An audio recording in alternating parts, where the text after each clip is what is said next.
வாக்காளர்களுக்கு பணப்பட்டுவாடா, பரிசு பொருட்கள் வழங்க இருப்பதாக வருமான வரி அதிகாரிகளுக்கு தகவல் வந்தது.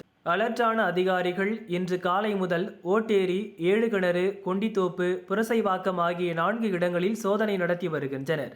கொண்டித்தோப்பு சக்கரை செட்டி தெருவில் இந்துராம் சௌத்ரி என்பவரது வீட்டில் 7 அதிகாரிகள் சோதனை நடத்தி வருகின்றனர்.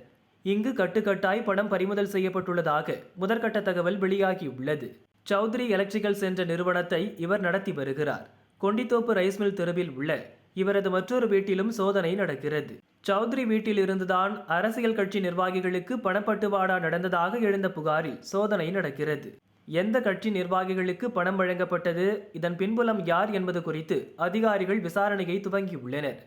ஓட்டேரியில் உள்ள ஒரு அபார்ட்மெண்ட் வீட்டிலும் புரசைவாக்கத்திலும் துப்பாக்கி ஏந்திய போலீஸ் பாதுகாப்புடன் அதிகாரிகள் சோதனை நடத்தி வருகின்றனர்.